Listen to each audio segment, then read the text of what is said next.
இன்று பித்தப்பையை பற்றி நாம் பார்க்க போறோம். பித்தப்பை பற்றி மட்டுமல்ல, பித்தப்பையை பலப்படுத்தக்கூடிய உணவு முறைகளை பற்றி நாம் பார்க்க போறோம். முதல்ல பித்தப்பை அப்படின்னாலே ஆப்பிள் அதற்கு மிகச்சிறந்த ஒரு உணவுன்னு சொல்லலாம். சார், ஆப்பிள் நம்ம ஊருக்கு சொந்தமான ஒரு பழமே கிடையாது. அப்ப நாட்டு பழங்கள்ல நான் என்ன சாப்பிட முடியும்? பேரிக்காய். இன்றைக்கு பேரிக்காய் ஆப்பிள் வகை சார்ந்த ஒரு தாவரமாக இருக்கிறதையும், நம்ம ஊர்ல நாட்டு ஆப்பிள்னு சொல்லக்கூடிய அளவுக்கு பேரிக்காய் மிகச்சிறந்த உணவாக இருக்கிறத பார்க்கணும். வாழைப்பழம், ஆரஞ்சு பழம், எலுமிச்சை பழம், திராட்சை. இன்றைக்கு திராட்சையுடைய புளிப்பு சுவை அப்படிங்கிறது நம்ம யாரும் மறக்க முடியாது.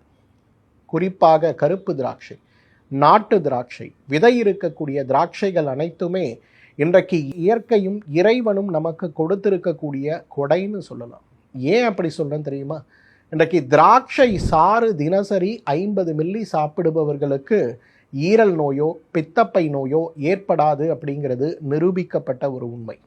பப்பாளி பழம் மற்றும் அன்னாசி பழம், இந்த பழங்களில் ஏதேனும் ஒன்றை தினசரி நம்முடைய உணவில் சேர்க்கக்கூடிய ஒரு சிறு மாற்றத்தை மட்டும் செய்தால் போதும், பித்தப்பை சார்ந்த கற்கள், பித்தப்பை சார்ந்த நோய்கள், செரிமான மண்டலம் சார்ந்த நோய்கள் மட்டுமல்ல, ஆரோக்கியமான ஒரு வாழ்க்கையை ஆயுள் முழுவதும் நம்மால் வாழ முடியும். டாக்டர் ஸ்ரீவர்மாஸ் வெல்னஸ் அனைத்து நோய்களுக்குமான ஆயுர்வேத மருத்துவம் தமிழகம் எங்கும்.